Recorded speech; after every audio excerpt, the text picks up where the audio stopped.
Welcome back to the Spiked and Psyched podcast. This is episode, I think 12. yeah, Let's go. we Episode took 12. we Episode took 12. a 20-day hiatus. Hasn't been that long. Yeah, Yeah, we've been a little bit lazy. It's the holidays. Oh, yeah, Yeah. we're sorry about that. But Oh. we're getting back to the grind. We've been kind of busy. So yeah, and so we're really excited to be back, and there's a lot to talk about. But as always, a brief intro. My name is Val Constein. I am a U.S. athlete, track and field, steeplechaser. Olympian, Yeah, two-time Olympian. national champion. Two-time national champion, once for indoor, once for outdoor. And this is Kyle. Yep, and I'm Kyle. Val desperately wants me to get a haircut. So we've Yeah. all got stuff going on. Yeah, Kyle. We've all got good stuff going for us. Exactly. But yeah, we're excited to be back. It's been a minute.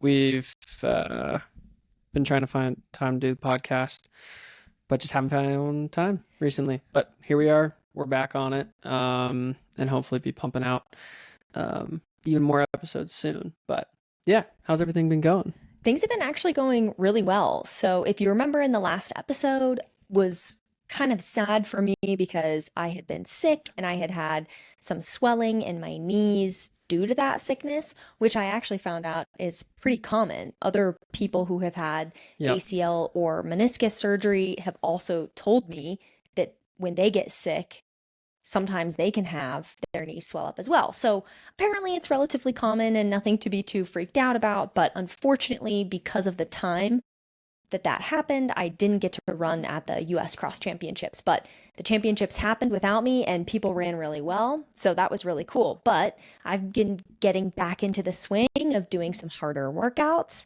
And as per usual, brief workout of the week.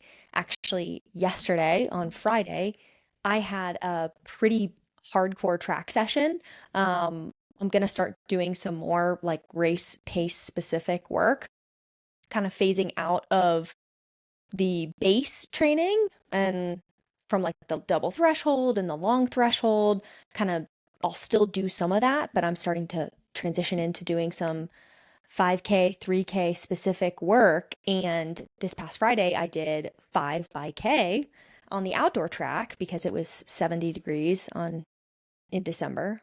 Yeah, the weather here recently has been insane. But it was good. It's been good for running. Yeah, It's been good for running. Maybe not so good for a lot of other activities. fire prevention. But yeah. But the workout went really well. So 5K, I started at like 3:09 Yep. and then Finished really quite fast. finished at 2:56. Yep, 2:56. Yeah, it was sick. And And shout out Dalton for pacing me. yeah, that was sick. So there was a bunch of like, obviously Val was working out, and then I went to like help where I can. But yeah, there were some other CU athletes working out. So I was helping time just because Carlson was watching like multiple groups, and then also Dalton, the assistant coach of Colorado, who's the man, was helping out with the men's workout, who was there. But basically, most of Val's workouts, she runs kind of solo dolo, which I find super impressive because back when I was running in college, I always struggled to do stuff by myself without like a group. But yeah, anyways, Val did I did the first 4K by myself, cutting down from 3:09. Like 3:09, 3:04, 3:03, 3:02. Yep. Obviously, that was hard, by yourself to be able to cut down that aggressively. And so kind of jokingly, Jokingly, you were like, "Hey Dalton, you want to pace me on the last one?" And Dalton was like, he how fast you trying to go? And I was like, I don't know, maybe like, 3:02, 3 flat, something like that. Yeah, and then he just like ran away and started like taking off his clothes because he was like literally like hadn't warmed up, hadn't done anything. He was timing The men's like workout. yeah, the men's And workout. he didn't warm up with the men. He just, Yeah. So he took off all of his clothes. He was in like baggy-ish kind of like sweats. yeah. And he didn't have on shorts underneath his sweat, so he just like tightened up the strings of his baggy sweats, and he had on a t-shirt, And and he was carrying his phone yeah, for a watch. to time. And he was like, yeah, just maybe run the first 100 and then I'll like copy your pace and then I'll go in front of you and I'll. And I thought he was only going to do maybe 400 meters. I was like, if I can have Dalton for 400 meters, that would be great. Yeah. And then he paced me through in like 70 or 69 seconds or whatever. It was like 71. Okay, he paced me in 71 for the first 400, and I was like, okay, this is great. Like, this is fast. I'm tired, but this is great. And then he just kept running. Yeah. And he just kept running. And then I was really starting to suffer in like the last probably 300 meters. Yeah. It got really, really hard because of all the volume I had done before. And Dalton was like, come on, you got it. Let's go. Was he talking to you? Yeah, he was talking to me. Oh, sick. That's sweet. And so then I was like, all right. And then so then I put it into the next gear and we ended up running like super, super fast. But yeah, huge shout out Dalton, because I don't know if I would have been able to run 2:56 solo at the end of such an aggressive cut down. And it wasn't too windy. It was a little windy. But it was a little breezy, and I had done the whole thing by myself, and I was just so grateful to have Dalton help me at the end. It was sick. That was a very dope move on Dalton's part. And yeah, I mean, I was casually runs a 2:56 and then just goes back to time in the men. Yeah, he didn't even look tired. But yeah, that was impressive. I know, yeah. He's still super fit, obviously. Yeah, clearly. I mean, he's been training for ultra marathons, and he's also, he was such a good runner in college too. I guess, Oh yeah, totally. Running a 2:56 isn't that hard for a man who was a really good runner. So good, and who still runs a lot, but still it was, because I was like, oh, Kyle, do you think you could pace me? Fuck no. I was like, no, I'll tear both my hamstrings. If I don't know. I could definitely do like 400 of that. I think so too. But like 800 would be like, you'd be gnarly, suffering a little bit. Oh yeah. Well, then after the workout, we were talking, and I was thinking like, okay, if Kyle like realistically was going to be able to pace me in some of these workouts, he'd have to be pretty much almost as fit as he was in college. Yeah, I mean, for sure. Yeah, I mean, yeah, doing the stuff that you're doing now, which is like essentially like world class. Yeah, I mean, for your event, distance running, or steeple chasing like workouts or whatever, 3K, 5K workouts. Yeah, I mean, that would be super hard. So yeah, I personally don't have that much interest in running that much to pace. So yeah, so we guess we just have to ask Dalton to do that more often. I got the first 4. It was sick. No, it was a super cool move. But yeah, I would need to train a lot. I think, yeah, I mean, I could do probably a few months of training. I could probably on like 1 3-minute K, but I'd be like probably in the box. Yeah. I mean, it's hard. Running is really tough, because the only really way to get better at running is to run all the time. And you just have to dedicate a lot of time and effort. I'm good for an easy run. It's true. Yeah, he's been hitting easy runs with me all the time. Anything like 8 miles or less I can do all day, but workouts are kind of a different story. But so we briefly talked about the weird weather that we've been having here. Yeah, it's been super warm. And then what was it, like a week and a half ago? Yep. It was super, super windy. So windy. For some context, Boulder during the winter, basically storms come in to the Front Range, they come into the mountains, and it creates essentially like wind, like when these storms are coming in down on the Front Range. Basically, like the wind whips over the mountains and like right through Boulder. So it can get really windy. Like my whole life, I remember it being really windy during the winter. Not really ever in the summer, but in the winter it'll get windy some nights, and it'll get really windy. And back in like 2021, it was so windy that it caused like that crazy Marshall Fire. The wind broke some sort of power, power equipment. I don't know if it was a transformer or what, but broke a piece of XL's equipment, and it started as huge fire that damaged, thousands of people's homes and properties. No, it destroyed them. Yes. Yeah. So what they did about a week and a half ago was and it's interesting that they haven't done it in recent years because that fire happened now like 4 years ago, I 4 think years like ago. 2 or 3 years It was ago. it was either right at the end of 2020 or right at the end of It 2021. was at the end of 2021, Okay. going So into like 2022. okay. So basically 4 years ago. And uh anyways, XL on like Monday, so like 2 weeks ago was like we're gonna turn off all the power to To the like whole certain, city, basically. not to like the whole city, but like certain areas basically. You basically got like an email or text or both, kind of letting you know that you should kind of expect the possibility that your power might get shut off. Um, which I think is awesome because we've had multiple on our street, like back when the Marshall fire happened, a tree broke on our street, went into a transformer, and like almost caused a fire. Like we saw it blowing up. And then even last winter when it was really windy, same thing. Big tree branch went into a transformer, blew it up, almost started a fire. Literally people on our street were evacuating.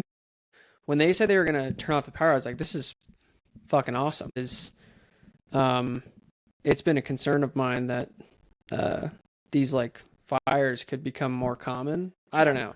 I mean, it's always been windy, but it seems like recently, maybe with like lack of precipitation, all that good stuff, it seems like there's just higher risk. But yeah, so then they turned out the power, and then the power was like out for like 24 hours. 24 hours, like through. So basically, it turned it out on Wednesday, the week before Christmas, and then We got it back on Thursday afternoon. yeah, Thursday afternoon, but it was basically out for like 24 hours. It was out longer than we were expecting, and then it was really windy again on Friday, 2 days later. We didn't end up losing power, but a bunch of other people lost power again. So they were kind of like shutting down different zones. And actually, like I think Friday was actually windier, so it's kind of surprising they didn't do it on Friday. But And some people, from what I've heard from people in Boulder, some people in Boulder, the power got shut off on Wednesday for most people in the city. And then for some people, it didn't come back on until Yeah. Saturday. And so some people didn't have power for multiple days, especially out in North Boulder. That's what I heard. yeah, So yeah, a little bit stressful. But luckily we have a lot of resources. Like the company that I work for has an office kind of out in East Boulder. And so on Thursday, Kyle and I went into my office, the Stride office, and we were both able to work there, which was really nice. yeah. Shout out Stride, thank you. Yeah, shout out Stride. And then also for some reason, like the 29th Street Mall didn't lose power. And so we, we could go to Chipotle for dinner, and then we, could grab coffee at Alpine Modern in the morning. And so it wasn't too bad. Like luckily, and it seemed like parts of Pearl Street, like the Like all of Pearl Street was like lit up. east end of Pearl Street, because the west end of Pearl Street was dark, remember? Yeah, some of it was. Yeah, it seemed like Pearl Street was mostly good. There were some parts that were shut off. But yeah, it was weird. It was like a weird thing to be driving around. Like some parts of the town were just like completely pitch black, and then other parts were like still lit up, but the whole time it was really windy. I think it was good. Like I am happy they did it. Obviously, I would love for them to bury the power lines. I assume at this point it would be like relatively like impossible. Not impossible, but very difficult, which is why they're doing stuff like this. But it's also like a little dystopian that like the city is just like turning out our power. I think the sketchy part is that even though it's like protecting us from like our houses burning down, like on Thursday, like most of the day we didn't have power, but it's not windy. Mm-hmm. And I granted, I get that like, power lines could have been damaged. There could have been like issues with them just turning it back on, all that good stuff. I get that. But yeah, it's like, it's good, but it's also a little weird. Yeah, it kind of freaks me out a little bit. I don't know. And luckily, well, I don't know. Luckily, unluckily, I guess kind of depending on how you see it, it wasn't that cold. And so I think the coldest it ever got was maybe like 40 degrees at night, Yeah. which isn't really that bad. Yeah, it's been really warm. And then during the day, it warmed up to 60 degrees during that period of time, 50 Yep. to 60 degrees. And so, you know, we were never at risk of having the pipes freeze or burst in the house, or even, leaving the cats at home. I didn't feel like, oh my gosh, are they going to get too cold? But that's kind of the scary thing is, our entire house is electric. We don't even have a gas stove. We don't have a wood burning stove. I guess we have a generator from when everything happened in 2021 and it was actually really cold. Yep. Yeah, we bought a generator because back in 2021 during the Marshall fires, we didn't have power for like 3 days, and it got like Negative degrees. I don't know if it was negative, but it was like single digits. It was very, very cold, and I was worried about my pipes freezing, so I bought a generator, which I've never used again, but we still have it and all that good stuff. Yeah. And so we have something where if we were in a different situation and if it did get kind of scary, we could generate our own power, but still it is definitely dystopian. And I didn't like them turning off the power, and I would love it if they could bury the power lines, but Probably not going to happen. probably not. Boulder loves to spend our tax dollars very effectively on Yeah. other stuff. Yes. So, Clearly we have the best roads in the world. best roads, no other issues. Cleanest streets, no garbage anywhere. It's great. Just kidding. I love Boulder. We love But Boulder. We have some complaints. Anyways, moving on. during the whole power outage thing, Kyle and I both were still trying to, because Kyle's super into weightlifting and I obviously have to like weightlift for training. And so We go to the gym. we go to the gym pretty consistently. Like, We go to the rec centers typically in Boulder. well, because we have memberships to the public rec center. Yep. And so in Boulder, there's 3 public rec centers, the south, east, and north, Yeah, respectively. which are all great options. But they were all affected by the power outages. And they were all closed for multiple days. Yeah, they were closed for like 4 days, 3 or 4 days. So Even after the power had come back on, for some reason the rec centers were closed, and they took a while to turn things back on. Like the sauna wasn't working for, almost a week after the power outage. So Kyle and I, during the power outage, we were determined to try to get a weightlifting session in. And so we went to Crunch Fitness. well, the funny thing is we were trying to go to other places. And we were also trying to find places that actually had power. Yeah. So we kind of went on like a goose chase for like at least like an hour and Totally a on half a where we were goose driving chase. around Yep. trying to find like, because we didn't really care like where we went. We just wanted a place that we could go that And we had realized power. that like 29th Street Mall, in that area, like the movie theater area, was all open. Yeah. So So we were like, oh, let's check out Lifetime. yeah, and then like I have some friends that go to Lifetime. Now, for anyone that doesn't know, Lifetime Fitness is super nice, but also like insanely expensive. It's like Insanely expensive. $250, $300 monthly memberships. I've talked to some friends that go there and they're like, "Oh yeah, we have like guest memberships or whatever." So, but again, I've never been to Lifetime. Val's never been to Lifetime.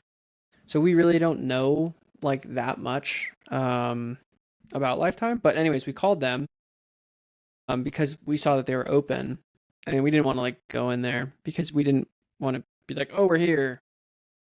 Basically, we wanted to see like, because a lot of places will give you like, "Oh, you can check it out free for a day or whatever." Because we were really just looking for like a day, like for that night, because we didn't know how long the power would be out, and we didn't know that the rec centers how long they would be closed or whatever at the time. So anyway, so I call them and they're like, "Oh yeah, you can like get a day pass for $100." $100. And we were going to be in there for like an hour. Yeah, maybe hour and a half tops. Yeah. So obviously we were like, 100. never mind. Yeah. But luckily there's another gym in Boulder right across the street called Crunch Fitness, right? Mm-hmm.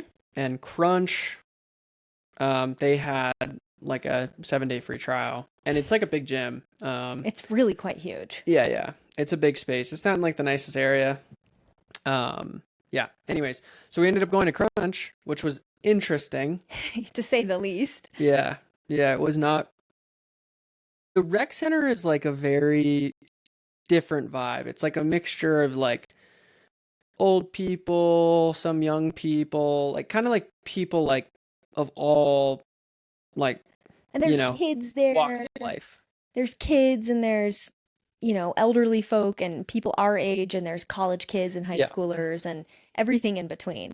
And at Crunch, there was a lot more people who were younger, Yeah, there's a lot more people who are younger and specifically more like, gym yeah, like focused, gym focused, like like fucking tons weightlifting. of dudes that were like super jacked. Yeah, wearing like muscle Yeah, it shirts. was interesting. Like, like some of the guys are so jacked, you're like, I think this dude's on steroids. Yeah, it was crazy. It was like a Yeah, real, it was like a real gym bro, gym yeah, enthusiast. yeah, Where the rec center you have like, fit moms who are trying to get in like a full body workout yeah. or There's all whatever. sorts of people, but there's not like predominantly. Well, I mean, there was still like all like walks of life of people in there, but definitely like more younger crowd, Yeah, definitely more gym focused, and yeah, it was a it little was bit funny. weird. It was a little bit weird. It was also a little bit dirty. Oh Like my gosh. the rec centers are really nice because They get they're like really cleaned. clean, like relatively pretty clean.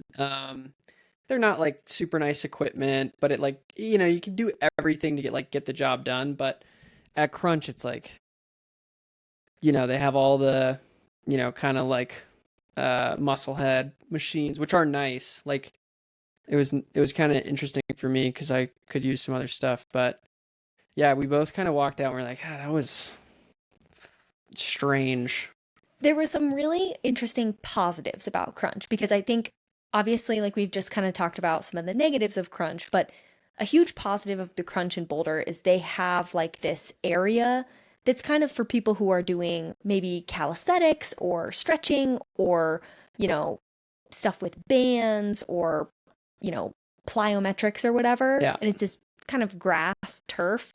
And then there's like some like pull-up bars and TRX stuff hanging and some like choose your own adventure type of stuff in Yeah. that area, and it's a pretty large area. And so Yeah. for me going in there to do PT, there was a ton of space for me to do stuff, where generally at the rec center, you know there's less space, and so I have to be a lot more careful about how much space I'm going to take up for my exercises. But at Crunch there was a ton of space, Yeah. Yeah. and so that was nice. Yeah. um and then, like Kyle was saying, there was a broad variety of stuff, of equipment, Yeah, and there's the equipment was like the best the part. cardio machines. There was like 20 treadmills. Yeah. You It can was definitely insane. tell like the like Crunch this is our unsolicited kind of like review of Crunch also being like obviously like Val is very serious like you know athlete and not like really like a gym person. Yeah. And I wouldn't say I'm like a gym person, but I lift a lot of weights. But it was interesting seeing like for me, I was like I like saw like a bunch of dudes where it's like I don't know. I was like, fuck, I don't want to look like that. It's like There's like a point of maybe that's too much. it was just like yeah, it was just like the guys wearing like tank tops with it's just like I don't know. It's such a weird vibe. I like couldn't like put it into words, but I was like, oh, I don't want to look like that. Holy shit. I don't know. It's just like some of these dudes are just like too jacked. They're just like the functional. There's no function besides like I just want to be like absolutely enormous, and I don't know. Like weightlifting's been fun for me. Something like a little more consistent. It's a little switch up from running because I'm not like super interested in being like a super competitive runner anymore. But yeah, going there, I was like, oh God, I don't know. Maybe I need to like reassess what I'm doing. Yeah. But I also think it's like the vibe. I'm not like I don't know how else to say it, but like a gym douchebag. There were some gym douchebags there, and it was kind of like, Hey, I respect it. And the guys that are super jacked, you got to work super hard to get that jacked. totally. It was just like, I think it was just like kind of like not our vibe. Yeah, it was not our vibe. Like, I would rather, I'd rather hang out with the old yes, ladies. me too. And the Yeah. old men and the like, the 10-year-old children who are just messing around. Like, I'd so much rather experience that. And my biggest gripe of Crunch Okay. was the sauna. Yeah, I know you didn't like the sauna. It I mean, was the locker rooms were also really dirty too. The locker rooms were You really could just tell it gross. was kind of like budget. Yeah. They had to me the best part was like they had a ton of nice In equipment. space. but the equipment just wasn't like super clean. Yep. And I think that's because like Crunch, you can get like memberships there for like $10 a month, Yep. which is a great deal. And honestly, like after we went there, even though I didn't love the vibe, I was kind of like thinking I was like $10 a month for access to another gym. Like there's some days that would actually probably would be useful Totally. to like have access to that stuff. And they're open later. I think they're actually open like 24/7 during They the are. week. So yeah, I don't know. I could see myself potentially signing up. If their sauna, Maybe. okay, for me, if their sauna wasn't such a joke, it honestly would be something that I would seriously consider. But I met someone today in the South Boulder sauna, and he told me that the Crunch sauna, they only keep it like 110 degrees. Yeah, that's stupid. That's not a sauna. hot. That's not a sauna. That's not a sauna. Yeah. Like, I could get my office that hot if I just closed the door and put on a space heater. Yeah. Like, it's not a real sauna. And the That's not sauna a was sauna. also like, It was just weird. There was just some weird vibes, so weird. and that's okay. It was fine, but I understand there's a lot of people who really want to work out and they are really committed to. If we didn't have here's what I would say: if we didn't have the rec center, we'd have a pass there. We would, yeah. We would have 100% have a pass. We there. 100% would use Probably Crunch. because I'm way too cheap to pay for lifetime. Yep. Or the Colorado I Athletic did Club. say though, like I think like part of me, like the first initial day, I was kind of like, I don't know, maybe a lifetime pass. I was literally like debating like, is $300 at lifetime worth it versus that? And I was literally like, maybe it is because I like really didn't like the vibe. But then because we got like a 7-day free trial. And we went back. Yeah, we went was back out. because the power was out at the other rec centers. So we went back like multiple times. He can't do that. It's not plastic. Our cat is chewing on some chewing of on our equipment. something. I'll sell you. Anyways, Yeah, it was just funny. because then I left Crunch and I was like, that place was gross. The sauna sucked. But then we went back multiple times. And we And were I think like, you're "No, like it's not we that yeah, it got better. But it was just like it was just a weird It was a vibe. culture shock. It was also kind of like looking into a mirror, I think, for me, because it was like I've been lifting a lot over the last like couple years. I don't know. It's just like holy shit. This is weird. There's aspects of gym culture that are incredibly narcissistic. Yeah, I just didn't like it because I just like go to the gym. I keep to myself. I don't know. It was just it was also just like I think like the guy energy was like very like like yeah. Anyways, but no, shout out Crunch. Thank you for the free membership or free trial or whatever. We really appreciated that. That came in clutch. Like we and your guys' power was on, which was I mean that's not I guess any and it was a place to you, but it was good. Out. It was good, and it ended up being really nice for what we needed it. So thank you, Crunch. But we're very happy with the rec center. Yeah. So, but anyways, yeah, it was interesting. Random side topic. Yeah, moving into the next topic. Kyle and I have been following. I think everyone has. Everyone. This is going to be like nothing surprise. Every running podcast has talked about this. Take a second, pause the video. Guess what we're going to talk about? Grand Slam. Yeah, Grand Slam. So Grand Slam, we're obviously because we've been lazy about doing the podcast, we're a little bit behind the power curve here on talking about it. But Grand Slam came out, or I guess they didn't directly say it, but they declared bankruptcy. Insert Michael Scott. Yeah, I declare bankruptcy. So we wanted to talk about some of it because it's pretty. I mean, we found Grand Slam fascinating from the get-go. So I'll give a brief kind of like overview. So, basically, like obviously, like some of the basics. This was Michael Johnson's attempt to build like a new professional track league with like big prize money and like a modern event format. We weren't huge fans of the event format, but they were trying something new, which I think we both commend. But they officially filed for Chapter 11 bankruptcy in Delaware. There's two types of bankruptcy for anyone who doesn't know. There's Chapter 7 and there's Chapter 11. Chapter 7 is essentially you declare bankruptcy, you liquidate all your shit, you pay as many people as you can, and like the court decides who you pay, and then like the business is gone. Chapter 11 basically means that you're not like dead, but they can't pay what they owe and they need the court protection to keep operating. So it's basically a business's like last ditch effort to survive. I mean, more or less, the court decides who you pay back. They let you out a lot of your debt. I mean, it's not good. Any bankruptcy is not good. Yeah. But it's not like, technically speaking, it's not like, hey, we're closing the doors. It's like hitting the like, financial eject button before the plane actually crashes would be like a good way to put it. But here's some numbers that I think are relevant that I wanted to mention before we kind of like talk about this. According to the bankruptcy filings, Gand Slam Track reported they had less than $50,000 in cash on hand. They had hundreds of creditors between 200 and 999. They had roughly 31 million owed in total liabilities. And like kind of, I guess to put that in perspective, that's an organization that was promoting $1 million prize pools, TV broadcasts with less money in the bank than a lot of college track programs.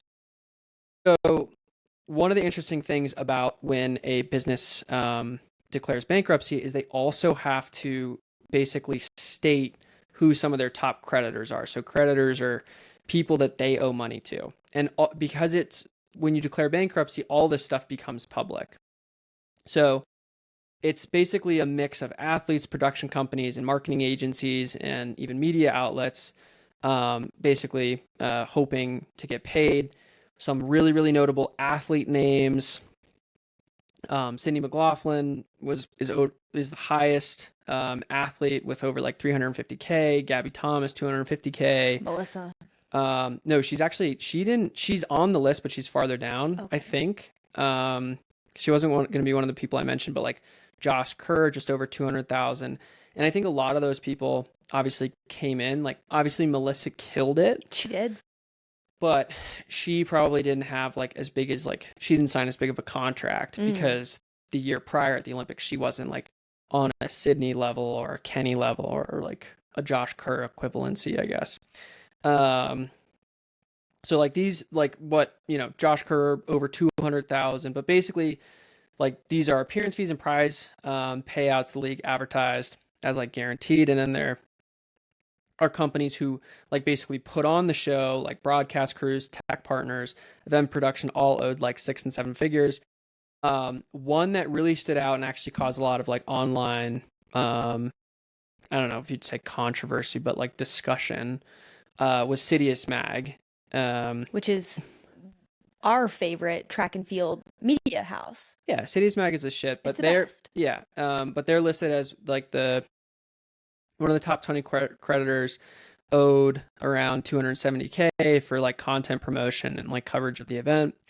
And I think the important thing here is like this bankruptcy is, I think for a lot of people that care about track and field, they care about the athletes, which is understandable, but there's also a lot of businesses that are owed like a ton of money and has real impact on those businesses. And those businesses put money into it and expected something out. Well, they all sign contracts. I mean, there's tons of people just getting screwed here. Yeah. Now here's a really interesting thing that could get really messy that I think is worth mentioning. So, and I've had experience this in other, like in businesses, that I've had, because I used to work for a business. They almost went bankrupt. So I kind of learned a lot about bankruptcy. I think I've mentioned that before.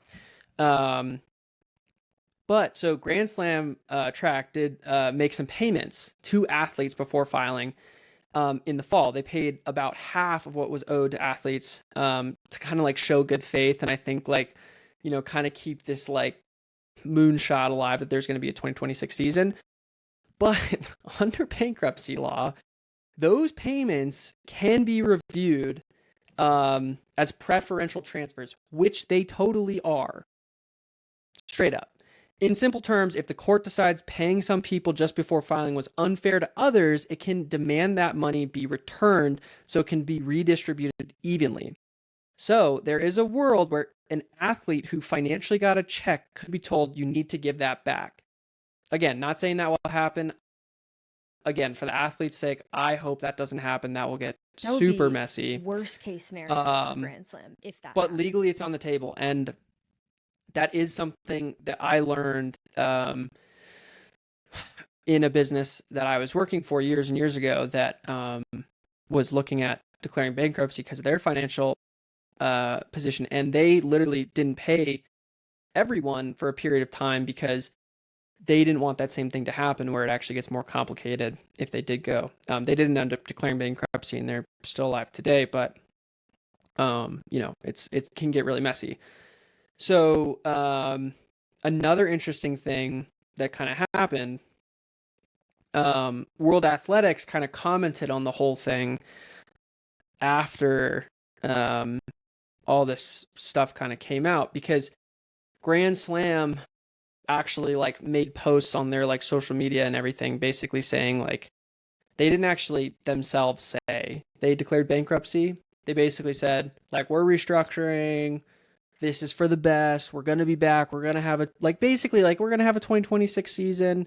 And I think we're going to talk about all that stuff because I think that whole thing is super interesting. But World Athletics, basically, Sebastian Coe, the president of World Athletics, commented after the bankruptcy and basically said, innovation is welcome, investment in the sport is welcome, but a new league must be built on a financially sustainable model.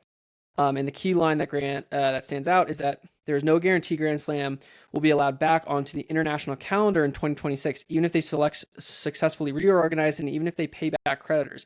They have to prove financial stability and rebuild credibility before being approved to run events again. I think an interesting note on that, why that's relevant, is a lot of athletes chose to do Grand Slam because of the money, but it was on the calendar, so it didn't like super hurt athletes. Obviously, you can make a lot of arguments that it hurt athletes in a variety of different ways, because it have kind of affected their season or maybe whatever. But that could be a really substantial blow, looking forward. So even if the money situation improves, there's still a political and regulatory hurdle. The bottom line, I would say, is Grand Slam Track wasn't just a league that ran out of money. It was a league that promised major league payouts, TV production, and star power off the back of funding that didn't fully materialize. Right now, it's in bankruptcy courts. It's negotiating its debts.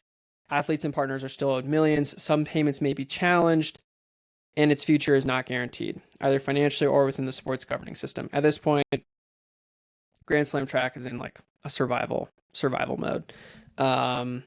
And that's kind of where things stand. And we'll see in the next couple of months whether this becomes like what happens. But yeah, sorry, that was like really long, but I think there's a lot of good kind of juicy stuff in there that I think is kind of worth unpacking a little bit. So yeah, I guess to start, like, well, okay, one thing to specifically hit on here before I guess we get into like our viewpoint, and I think is really interesting to kind of before we launch into our viewpoint, is throughout this whole process, Michael Johnson and Grand Slam Track have I would say lacked any sort of transparency about their situation. Even when they declared bankruptcy, they didn't say they declared bankruptcy.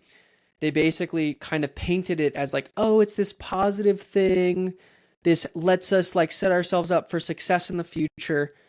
And like, this is like paving the path back to success into like a successful 2026, which is fucking insane to say, in my opinion. But anyways, what are your thoughts? Let's start there. What are kind of our kind of takeaways? Well, I guess the thing that I would like to talk about is you only get one chance to make a first impression. Yep. Right? And this was an opportunity for a new league to join the track and field scene and kind of open up some competition for the Diamond League and to put some pressure on USATF to maybe have some better meets. And, what they say, the rising tide brings up all ships. But unfortunately, not only did this league fail miserably in its first year, but now it's going to be even harder for new leagues to join in because everyone is going to be scared that it's the next Grand Slam. And so that's a thing that bothers me the most. I think that the Diamond League is a great organization. I've been able to race in a lot of the meets and they're super well organized. They're super dialed. They always pay their athletes. Like it's good.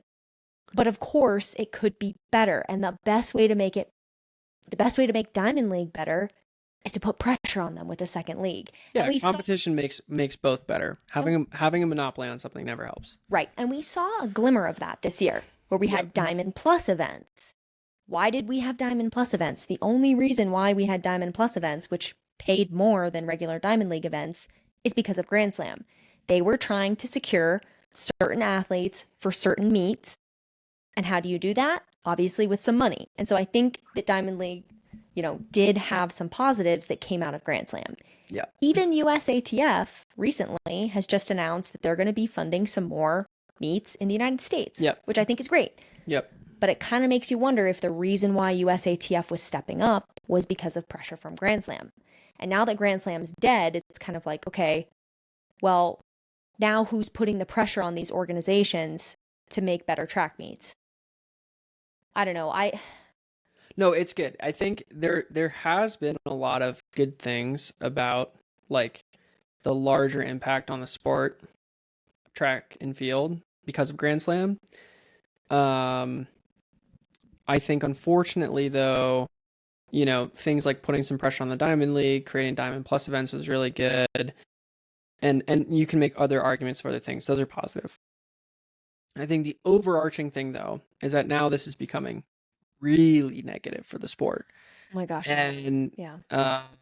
I'm just going to say my viewpoint flat out. I think there is literally a 0% chance that Grand Slam survives without a miracle investment from someone who does not care about losing money. Because the brand is so damaged, there's no trust. I mean, World Athletics doesn't trust them. The athletes don't trust them. No athlete that did it last year, if they're not going to get paid out in full from what they already, like, you can't, no one that came in from last year is going to do it again unless they get fully paid out. And then every athlete going forward is going to be like, yeah, can you tell me that, can you like prepay me before the events? So like, I'm not just showing up and potentially destroying my season for no reason. And doing this weird 2-race commitment. Yeah, that was terrible. Because that's the other thing. It's not like, for example, if I went to a brand new track meet and was going to commit to racing, let's say, a flat 3K in a brand new track meet, and they were going to say, oh yeah, we're going to pay you a lot if you do it. I race 1 3K, they don't pay me. It'd be a bummer, but it's like, it was just 1 3K.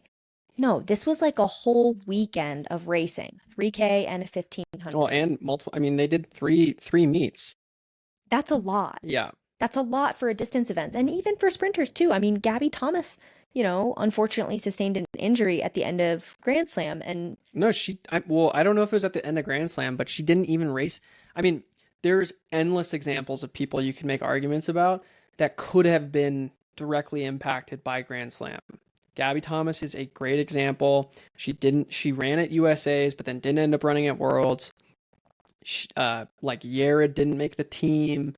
Other people didn't have as good of races.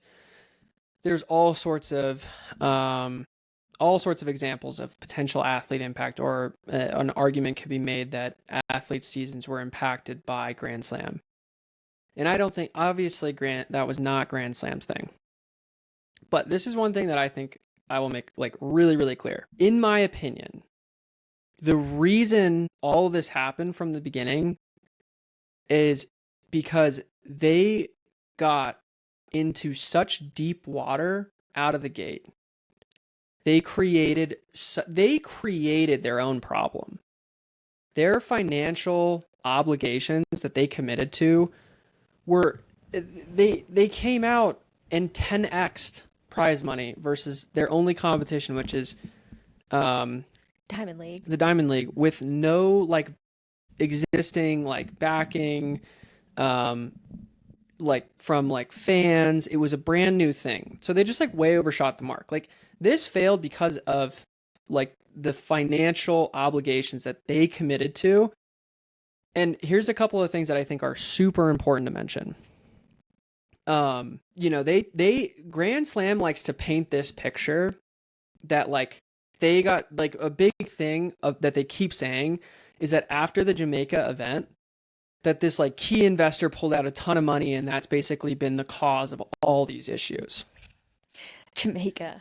It is a very common thing in business for you to have an investor that says, "Hey, we're willing to invest X amount of dollars on paper," but like because the investor is the person that's like forking over the money, they have a lot of the control. So they can basically be like, "Hey, like on paper we'll give you whatever it is, $15 million." But that's not like guaranteed money. We can just like take it away anytime.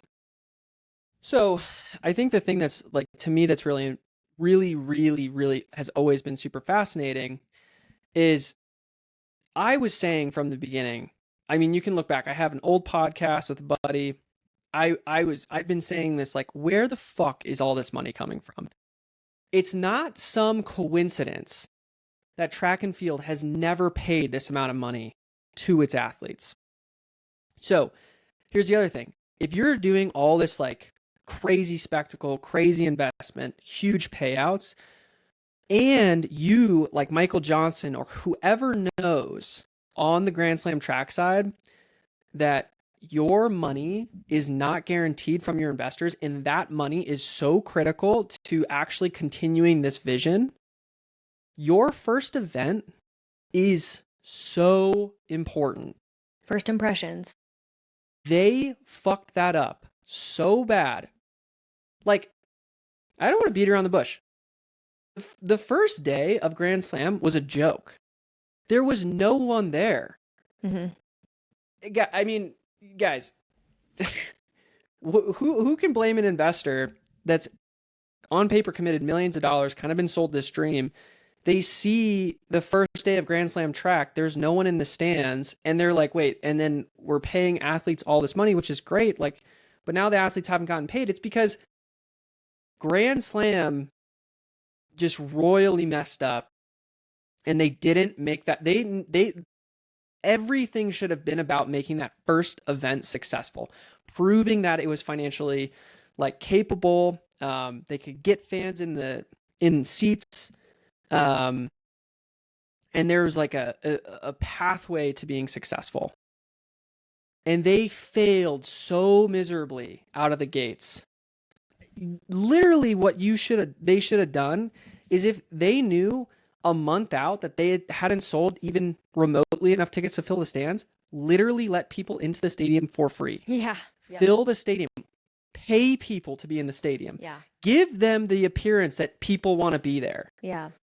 And that's the one thing I said. I've said this on other, can't remember if I said it. I think I said it on our old podcast, but I remember watching videos of like Usain Bolt running in the Jamaica National Stadium, which is where they held that first event. Literally, there was only people in the grandstand. There's no one else around the track. So I was like, that seems like the worst place. If you can't get people to come watch Usain Bolt, the greatest sprinter of all time, to watch him run, how are you going to get people to go to a new track event that, yes, has some really big stars, but doesn't have every big star? It's just crazy. So to me, like, I think there was people in Grand Slam that knew that money wasn't committed. If they thought that money was guaranteed, I mean, I think it's just, I mean, obviously, I think you can make the argument that they just either one thought that there was, I don't know. It just seems like poor business practices, because to me, it's like that first event was so important. And, you know, to be honest, if I was an investor, like, I don't know. I feel like you can't blame the investor after watching that first day of that event and being like, I don't think this is a good use of our money. And also keep in mind, they like have a lot more, I would assume they would have a lot more details on the financial information and the financial success. So like, yeah, I was rambling there. Well, one of the things that we talked about, because Kyle and I briefly talked about this when we were running together today, and one of the things that I was thinking about was like, you know, Kyle was talking about the money and thinking about the investment and realistically being like, okay, we've only had this much, whatever, you know, when tech people take jobs, when tech boys take jobs at a startup, one of the most important things that the tech people are looking at is the investment. right? Yeah, so yeah, it was one thing that I was explaining. A lot of the people that I've gotten like advice from in my career, like when moving jobs or whatever, is like, especially if you go to a smaller business like a startup, you want to really be able to understand like what's the, what's their run rate? Like how long financially can they sustain? Because like on paper, kind of like Grand Slam, maybe you get a job offer from a startup and on paper it's like, holy shit, this is like a huge raise, huge upside potential. Like everything about this could be cool. Like the company, the product, whatever it is all cool. Kind of like Grand Slam. Yeah, kind of like a lot like Grand Slam. But if they don't have any like confirmed investment, their run rate is concerning. It could be like, oh yeah, it's great for 6 months, and then I don't have a job. And then if they file Chapter 7 and you don't get paid, then right. Did you waste your time? And well, or did you set yourself back because yep. you could have taken another job, maybe you kept your existing job, all that good stuff. And I think that's a key point too. Like, again, I'm not saying people internally, I think that if you're hired for a job and you're told, hey, you have this much money to go do X, Y, and Z thing, again, I don't think that's necessarily like awesome that you should be questioning that. But like, I wasn't in the business and I was questioning like, how are they paying for all this stuff? And like, turns out all this stuff has come out and financially they've totally imploded. And it's just like, how did people in the company, like what were, like, I'm so, this stuff just generally also is like incredibly fascinating to me. I find like this stuff in general to be super fascinating.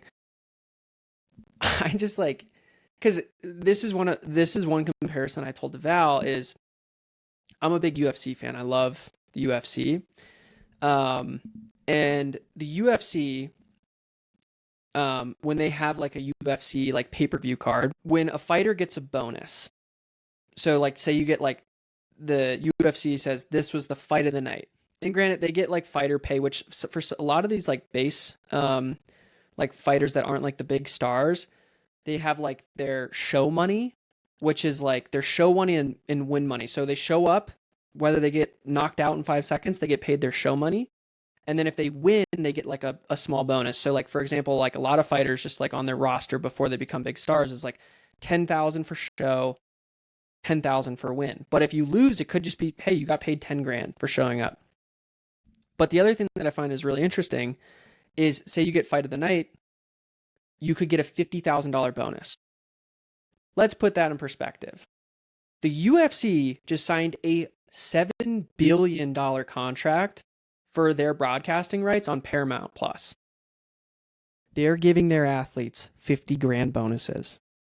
And Grand Slam was giving their athletes to win 100K in track and field. And remember they talked about like at the end of the year, we'll award Racer of the Year. And yeah, they get an extra 100 grand. Yeah, it's like, to me, I just look at it and I'm just like, I mean, that's what I said from the get-go. I saw the event in Jamaica. I'm like, how is this possible? I don't understand. Like, are they growing money on trees? And even if they did have Saudi money, at the end of the day, the Saudis want to see a show. But they didn't. They didn't have that. I'm just saying, but if they did, even if they did, the Saudis still want a show. Like with Live Golf, they had, the whole glitz and glam. They had a bunch of spectators. Like it was a true show. And so I think that just goes to show that like the investors want at least to see that their investment is interesting to people or looks good on TV or whatever. Whether or not they're getting a return, I don't think it always matters, but they at least want it to appear to be a successful thing. And even, I don't know, I mean, it's honestly just really disappointing because if in fact, worst case scenario, these athletes that were paid in partial have to return some of that, if that comes to fruition, that's going to be like it's the worst thing it's gonna ever. be a it's going to disaster. Destroy it. I hope that doesn't happen. I also think too, like, I think we can all agree that on paper, we would love to see athletes get paid. Like in track and field, we're all track and field fans. I want everyone to be making as much as Sydney is. I think that's awesome. Like, I think that would be incredible. But also, like, we have to be realistic. Like, track and field is a very niche sport with a small audience relative to other sports. It's great that like we want to pay people, and it's great that Grand Slam had that idea that they wanted to pay people. But like you have to have a sustainable financial model to make that happen. Like we can't, kid around with like, oh yeah, we can pay these athletes this much. I mean, keep in mind, even if Grand Slam Track didn't have that investor pullout, they're losing millions and millions and millions and millions of dollars. The investor pulled out just because they couldn't, they Grand Slam didn't paint a picture like, oh, someday this could be something that maybe generates a profit. That's how bad it was, in my opinion. Like that's what happened is like they just cut their losses, and it happens all the time. Private investment firms, they could invest in 100 businesses and one could work out. That one could be successful, but yeah, anyways. So I think it's just, I would be so fascinated to understand like what some of the employees were told. Was everyone so financially inept and just believed in such this crazy dream, or were people getting like straight up deceived? I don't know. It's so fascinating, but it's such a insane failure, but it's also like a failure to no one's. I mean, to me, it's like, was anyone seriously that surprised? Like, I wasn't seriously surprised when Grand Slam like canceled their last event and then said like, oh, we're fine. We proved that it worked. It's just, yeah. I don't know. I mean, this like fires me up. It's also, as an athlete, like it's very disheartening because then, if I was given the opportunity, like, oh, there's this new league, do you want to race in it? There's going to be some heavy skepticism moving forward. Like any race that's not tried and true, or any Well, race. the good thing I think is that anyone in the future will be more on top of that because of that. So that's good, I think. And I also think, though, like one thing that I would say is I really believe that there's opportunity in track. I really do. I said this in previous podcasts. Like you go to a Diamond League in Europe, there is not a single like seat. Even Doha was packed. Yeah, there's clearly people that love track and field, and racing is cool. Like it's cool. I think anyone can be entertained. I mean, I took, one of my good friends, Phil, or not took, but he came with us to the Olympics. This guy knows nothing about track and field, which is most people. Like, I think there's a larger market. He freaked out as much as I did when we saw Mondo Duplantis set the world record on his last jump at the Olympics. Now, granted, like that's like a very special moment, but like anyone can watch that and enjoy that. Like you can get a larger market. You can grow the sport. And in the US too. There's so much opportunity. We have these beautiful stadiums. We have a lot of people. It's also like an untapped market. Yes, 100%. And it's also a market that loves sports. Yes. Loves sports. It just hasn't had the investment to get in front of people. And I think you saw the potential of that. Like, I think Philly was a lot better, for Grand Slam. It's just, I think that they just overdid it so much. Like, everything about Grand Slam was, like, over the top. Like, from the marketing, like, all the things. They just, they just pay, like, look, I want the athletes to make as much money as possible, but pay them 20 grand. Pay them double what they would go make at Diamond League. There'd still be people that would go. I mean, honestly, like if they had just copied the Diamond League, a one-day track meet, paying the winners, they could pay the winners double Diamond League money at a one-day track meet, and you can pack a stadium for one day. Yeah. Especially if the city's interested, especially if the marketing's good. Yeah. You can pack a stadium for one day. Yeah. And if they had just stuck to like some sprints and middle distance. They could have started out small. They could have done one event. They could have done like what Athos has been doing, and then and then the next year scale it to 2. Like, but instead they shot for the moon. They overcommitted so heavily. They missed, and they have done damage to the sport. They have done damage. Yep. I think there's again, I'd be happy to be wrong, but I mean, I just see no reality in which they come back next year. even if they did, I don't even know who would do it. Because everyone's going to be like, you think Sydney McLaughlin is going to be like, oh yeah, I'm going to do that I again. can't imagine Sydney is psyched about Grand Slam. Like she raced more than ever. I mean, granted, she still had an incredible season because she's so good and so talented, so cool. But yeah, I mean, I'm sure she wasn't psyched about that. I don't know. It's just insane. But I don't know. Any other thoughts? There's a couple other things that I think would be interesting to get to before we get off this topic. Some people got upset about Sidious Mag being one of the creditors, one of the highest owed businesses affiliated with Gand Slam Track. I think we just wanted to quickly talk about that. You want to start? Yeah, I mean, look, I know that a lot of people, especially in this day and age, it's very common for people to question journalism, question journalistic integrity, and really hold, media houses to a higher standard because of media skepticism in general. Yeah. And I think it's good to have media skepticism. But I will say, if you're a media company that has free content like Sidious Mag, then you, as the consumer, need to ask yourself, how are they keeping the lights on? Well, I think here's a better question. If you're upset about Sidious Mag getting paid by Grand Slam to promote the league and post about it, all this stuff, what do you think's better for the sport? Do you think it's better for the sport to not have media outlet like Sidious to be a part of the sport? Or do you think it's better that they don't exist? Because at the end of the day, like, I think the whole thing that Grand Slam communicates is that there isn't an abundance of money in this sport. And having people like Chris Chavez, Mac Fleet, like all these people on their team, these guys and girls love track and field. We want people like that to be in the sport. Like, I get it. Like, I think where people are getting caught up is like a lot of the stuff they post about is like journalism. Yeah. So they think that there's like some level of like people feel like they owe them to say like it's an ad.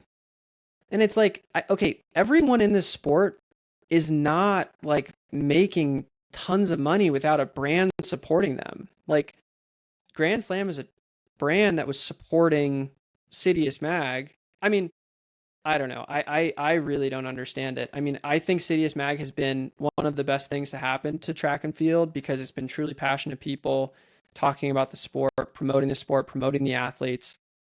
And yeah, are some of the posts they do sponsored? I mean, clearly, like, I don't think this is a secret either. Like, I don't think, like, when Sidious Mag is posting about like 10 different NIL New Balance athletes that have been signed, I don't think Sidious Mag necessarily super cares about like posting about all those NIL athletes that got signed. It's yes. Clearly a partnership. And this is the thing, guys. Like, if you don't want Sidious Mag to be taking ad money and doing, ad related stuff on their journalism, then pay for a paywall. Pay $3 to read their magazine. Yeah, but no one's gonna do that. This type of stuff pays for all the other free content that they produce. And yes, like, we do like clicks, impressions, watching their YouTube videos. I'm sure they get AdSense, all that good stuff. But like, at the end of the day, again, this is a sport with a niche audience. I guess my standpoint, my viewpoint is a place like Sidious or a business like or media outlet like Sidious is way better for the sport. And I would 100% rather them take money from a business that's willing to pay them to promote something in the sport. I will say, I think, again, I think one point is like, I think it is a little insane how much Sidious got paid or like how much they committed to and everything. I don't think that's Sidious's fault. If someone's willing to pay you something, you should take as much as they're willing to give you. Of course. Like that's business 101. Don't sell yourself short. Especially for a small company like Sidious, if it's like, hey, do you want $300,000? Chris Chavez is like, oh my gosh, $300,000? We could send a team to go cover the Berlin Marathon. Yeah, and I'll do all sorts of shit. Hire new employees, yes. Grow their business, grow the impact that they have.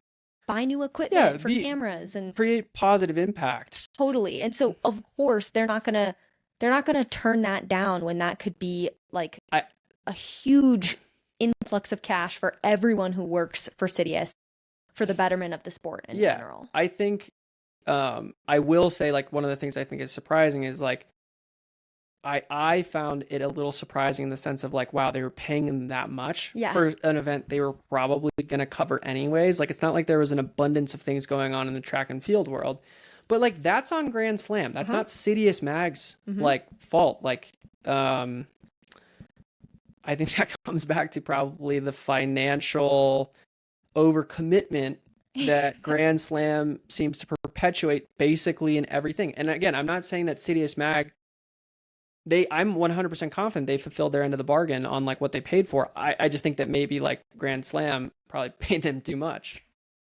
But you're not going to say like, hey, whoa. $300,000, that's too much. Yeah, and I think I think that there's like some people that are getting upset because I think I saw somewhere that like maybe Kyle Merber is like a part owner of Sidious. I don't know if that's like accurate or not, and people were upset that there's a conflict of interest. Guys, there's conflicts of interest in business constantly all the time. Relationships are everything. That's like the real world. Like, yeah. And again, I'm not defending Sidious. I just think that why are we getting whatever. I don't think enough people will even watch this to even care what we think, but and again, whatever. You can have whatever opinion you want, but like we want more places talking about track and field. That's the only way the sport's going to grow. And that's the only way track athletes and also like anyone that's making money in the sport for the most part is making money through partnerships with brands. There's not a lot of like money just in like pure ad revenue from like your content. Like it's hard to do that. You have to have a lot of people looking at it. And maybe one day that's where Sidious can get, but yeah, I think they talked about it and they said, "Hey guys, we're like a media company." Also like when they went to the World Championships, everything was sponsored by ASICS. It's not like, I don't know. It's not like, it's like. And they get sponsored by Hoka for certain events as well. It's like Sidious Mag clearly takes, like they did a whole thing. And this podcast is sponsored by Run Gum or whatever. Like they have sponsors. I mean, it's just like, but look anywhere. That's how people make money. When Track All Access does a workout with someone, they'll have like mid-roll ads. Like, yeah, of course. Anyways, and it's like, yeah, okay, maybe I think people are just getting caught up in the fact that they didn't say like, oh, this is an ad, we have a partnership, but it's just like, it's also they haven't said that about a bunch of different stuff. And it hasn't been a problem until now. It's just like, oh, on paper, I don't know. I think some people just want. I think you have to separate like, guys, there's not enough money in running journalism alone. I think that people that are really upset just don't like Sidious Mag and just want to find reasons to complain about Sidious Mag because 99% of the time Sidious Mag is great for the sport, they're great people, and they do great journalism. Yeah, and maybe every once in a while they make decisions that you don't agree with. And I think for the people that dislike Sidious Mag for one reason or another, it was like an opportunity for them to try to take him down a peg. Yeah, maybe. I don't know. I mean, to me, it's like, I think Sidious Mag, like, guys, think about how cool it is that people that love track and field but aren't good enough to be professional athletes are making a living talking about this stuff. If I could talk about running all day and get paid for it, that's like incredibly cool. And anyways, this isn't meant to be like a whole glaze of like Sidious Mag or what they've done. I just like, we saw some of this stuff and it's just like, it's kind of silly. Guys, you just need to go touch some grass too at the end of the day. Yeah, it's not that deep at the end of the day. Like you if you guys don't like Sidious Mag, don't follow them. Yeah. But at the end of the day, a lot of people follow them because they cover a lot about the sport that we're not like paying for. It's like free content. So, and that's also the other thing. Like most of this world is like content related. Anyways, so we thought that was a little, I don't know, like out of touch. So more. Oh, 100%. I think a lot. That's just our opinion. Yeah. That's just our opinion. If you disagree with us, no big deal. Yeah, you don't have to listen to. You don't have to listen to us. Yeah. You don't. Again, I'm an idiot. We're just two people. We like the sport. We like to talk about it. Grand Slam, unfortunately, became a really like negative thing. But Sidious still does positive things for the sport. Yeah. What? Yeah, they do. Yeah. Anyways, moving on. I think just to like round this out, kind of like what's next. from a Grand Slam track perspective, I would place a very large bet. They are going to shut down. They're gonna, the court is gonna decide who they pay out. I know that there's some like talks of like, I think one of their investors is gonna give them like a loan to like stay afloat. But I mean, again, the only way, in my opinion, the only way that something like Grand Slam somehow is able to survive, if someone who just loves the sport so much and wants Grand Slam, that has a literal shit ton of money, is able to come in and just kind of like write them a blank check. And I think that if you, and my opinion would be, is if you have that type of money, just do your own thing. Like create something better that's more sustainable, that's not damaged like Grand Slam, that you don't have to like, because now like Grand Slam is in the hole, right? Like a new league or a new thing would have a lot better success just doing their own thing. But yeah, to me, like the only way something like that survives is by total rebrand. Well, no, but just like angel investor that's not in, like, doesn't care about the money. I agree. Yeah. So it was a fun thing to talk about. Yeah, I mean, we'll probably talk about it, I would imagine, forever. No. It'll probably come up one more time, like on this podcast, if whether they survive. I mean, maybe it comes up a bunch because maybe they survive in some fucking miracle and it's not going to happen, but it's not going to happen. There's no way. There's like a 0% chance all those people aren't getting paid. There's no way. Anyways. Are those your closing thoughts? Real disaster. Good intention. Poorly executed. Good effort. Ultimately, I think turned out to be a negative thing. I feel for a lot of the people involved all across the board. Businesses, athletes. I want to see a future where athletes can make tons of money from the sport. But you have to create a system that actually brings in revenue that's sustainable. The Diamond League is clearly a good model. So I guess my closing thoughts would be, I don't think Grand Slam will be a thing in the future, but I would plead with people or investors or anyone with an idea. I do think that there's value in track. I think there's value in the American market. I just think that Grand Slam just overshot the mark and is paying dearly for it. But those would be my closing thoughts. I agree 100%. I think that American athletes would love to have meets in America that are competitive, that pay well, and where there's a clear circuit and where there's value. And if someone else can do it, please do it better than Grand Slam. I just think that, unfortunately, that's it. I just hope that someone else, it doesn't scare away other potential future investors, because if you go watch Diamond League, there is potential. If you go watch Pre, it's in the middle of nowhere. Eugene, and Oregon. It's sick. It's so sick. The sport of track and field is so sick. Even smaller meets, like Sound, is able to fill the stadium. And granted, it's not. I don't know about that, but whatever. It doesn't matter. There's potential. Yeah. There's potential with the right business model, the right marketing, all that good. Yeah, it's not easy, but it's possible, and it doesn't have to turn into what Grand Slam did. But I believe that there's potential. I don't think this is like a reflection of a larger problem. I think this is a very specific problem to a poor business model, and poor leadership. I agree. Yeah. Anyways, moving on. Sorry for rambling. Don't hate me for some of my strong opinions, I guess. What should we talk about next? Because F1. Okay. Right? F1. That was the next thing? If that's what you want to roll into. Okay, F1. We've been chatting for a while, so. Yeah, we need to wrap this. We need to wrap this up. Mm-hmm. Kind of. 10 minutes or less. F1, we talked about it on our last podcast. Again, we're behind the power curve here. The F1 season's been over for a couple weeks. Unfortunately, so end of the race. Max won the last race of the season in Abu Dhabi.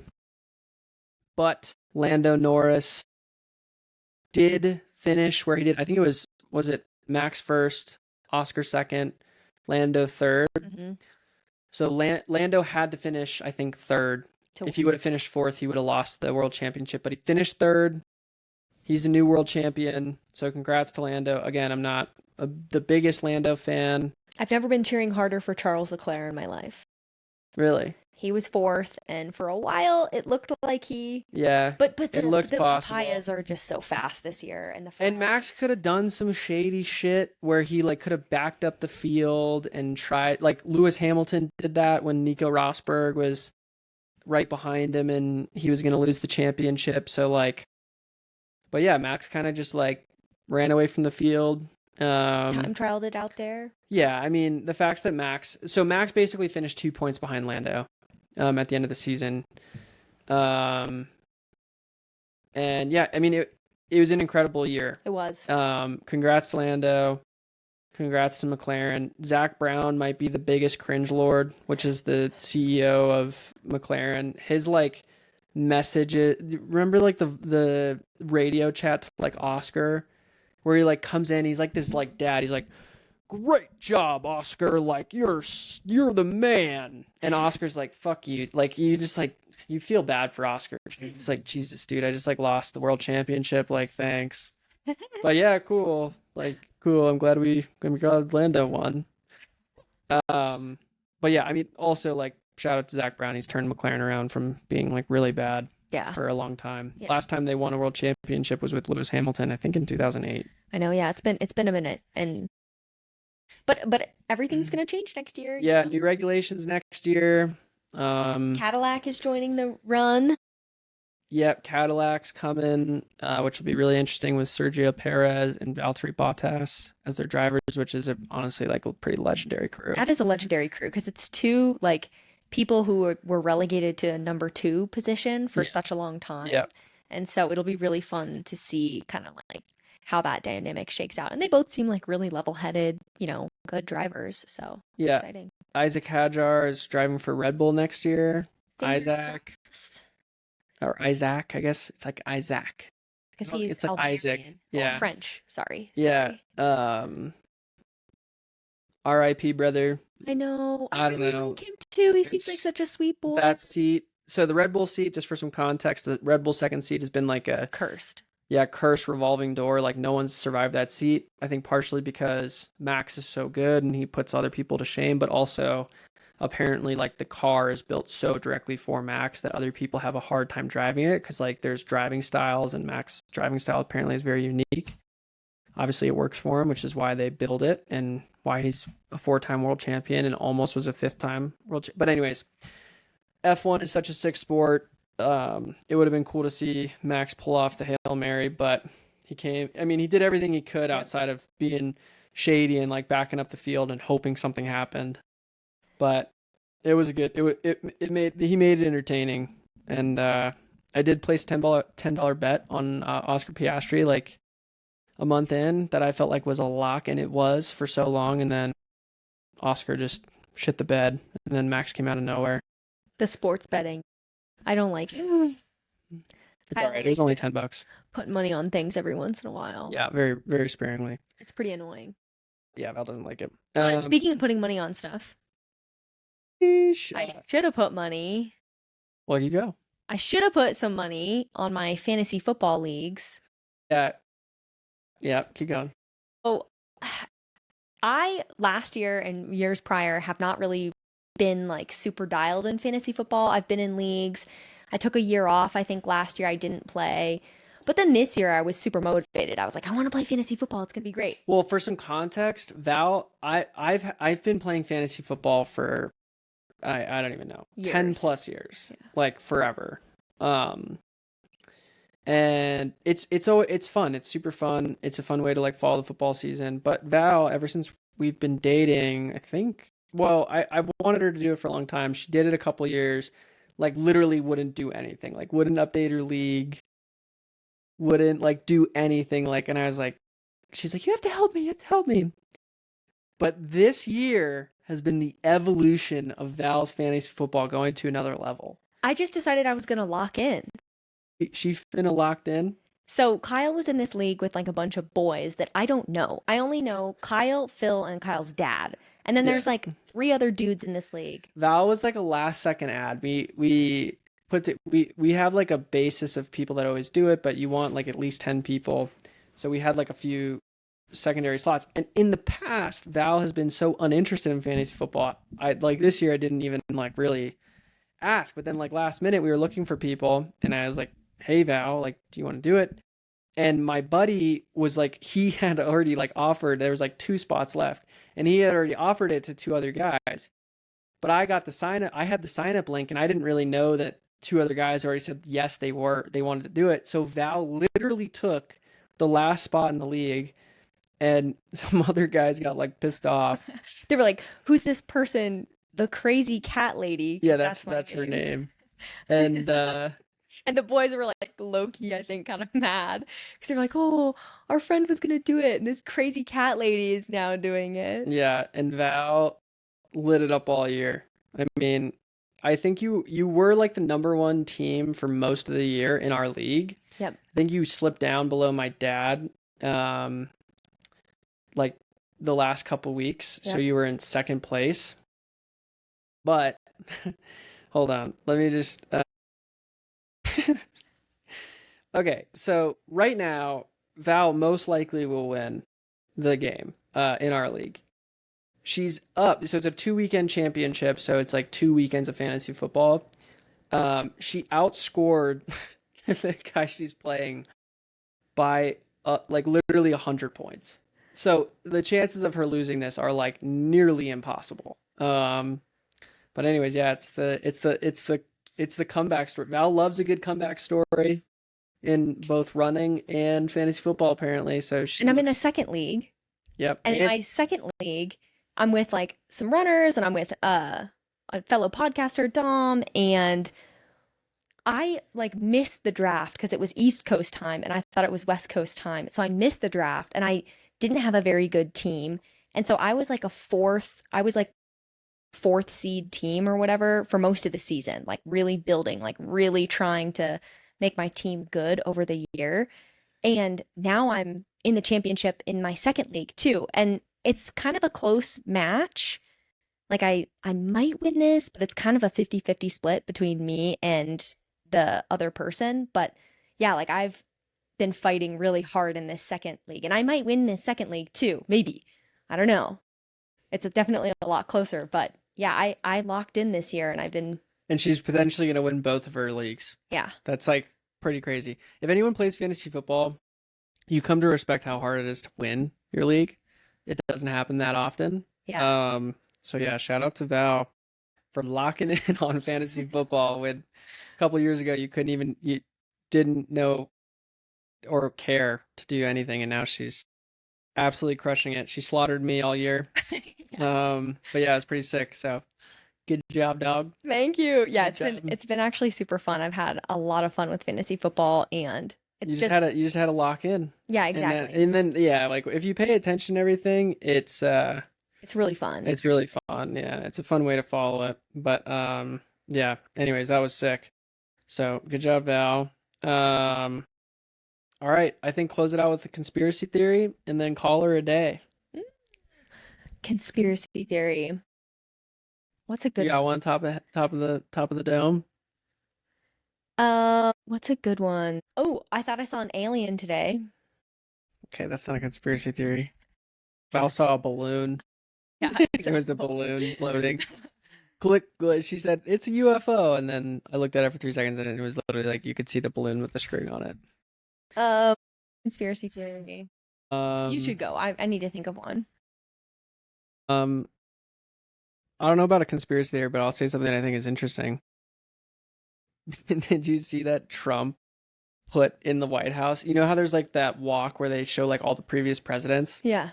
Did you see how he like created like plaques for like a description of all the presidents? And in some of them he's just like blatantly talking shit like under like Joe Biden's, which I think also his picture is like the signing machine that Joe Biden had. Yeah. And it's just like how he was like the worst president ever. And like but like some are like a lot of them are negative, but like one under like Ronald Reagan is positive. Um anyways, yeah, more just like kind of funny. No political whatever, but just Crazy. crazy. Crazy Donnie.